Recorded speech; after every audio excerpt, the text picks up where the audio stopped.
অমিনু কি করছো? হ্যাঁ, ভাত বাচ্ছি ভাত। কি ভাত?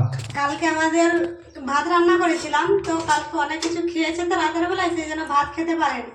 সেই জন্য ভাত একটু থেকে গেছিল, সেই জন্য আজকে সকালবেলায় আমি এগুলোকে ভেজে দিয়েছি। এই যে ও বাবা, তুমি এত চালাক হয়ে গেছো নাকি? জিরা টিরা দিয়ে ভাবলাম কি করবো, ভাতগুলো ফেলে দেবো কি? আমি ভাবলাম রান্না হয়ে গেল হয়তো সবজি, তুমি তাহলে ভাত পাচ্ছ। ভাত বাচ্ছি। বাহ, ভালো বুদ্ধিমানের কাজ করেছে। ঠিক কেমন দেখাচ্ছে, কেমন থালাটা দেখো। এটা ভাতটা আমাদের একটু চিটা চিটা হয়ে গেছে, তো সেই জন্য যদি একটু ঝরঝরে হতো না তাহলে ভালো হতো ভাতটা। হ্যাঁ। এখন যে চালটা এনেছে না, ওই চালটা একটু কি বলবো, একে ওপরের গায়ে পুরো এরকম ছিটে যায়। ছিটকে যায়।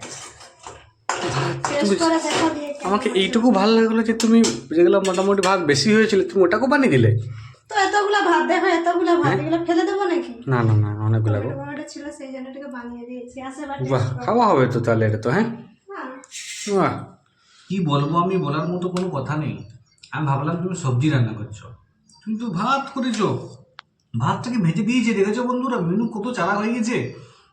হ্যাঁ, পেঁয়াজ টমেটো আলু কি লঙ্কা কি সব দিয়ে মোটামুটি ভাতটাকে সুন্দর করে ভেজে দিয়েছে। আরে বাবা, সে লেভেল লাগছে গো মেনু। ভালো লাগছে খেতে। হ্যাঁ,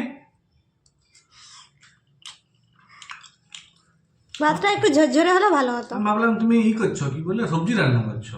সবজি বাকি আছে এখন ভাতটা আমার। বেশি হয়েছিল না যেটা, হ্যাঁ তুমি ভেজে দিয়েছো তুমি। হ্যাঁ বাবা, তোমাকে বললাম ভাতগুলো খেয়ে না, তুমি বললে না আমি খেতে পারবো না। এতগুলো সমস্যা খেয়েছে না, আর খাবে কোথা থেকে? ভাত দিয়ে তো বেঁচে গেছে ভাত। ধোবেন ভালো লাগছে কিন্তু, লেভেল লাগছে। ভালো লাগছে। হুম, ঝাল হয়েছে কি? হালকা একটু ঝাল ঝাল তবেই ভালো লাগে না? ঘরে পান্তা করে দেয়। আমাদের ঘরে পান্তা করে দেয় এইভাবে। এইভাবে যদি ভাত করে না, হুম। তাহলে পান্তা করে দেয় সকালকে। আর তুমি পান্তা খেতে চাও না তো কি করবো আর? ভাজি পান্তা ভালো লাগে না এতটা, কিন্তু যাই বলো, ভাতটাকে মেনু ভেজে দিয়েছে কিন্তু খেতে লেভেল লাগছে কিন্তু। বাহ, তোমার বুদ্ধির আছে। চলো খেয়ে নাও তাহলে। হুম।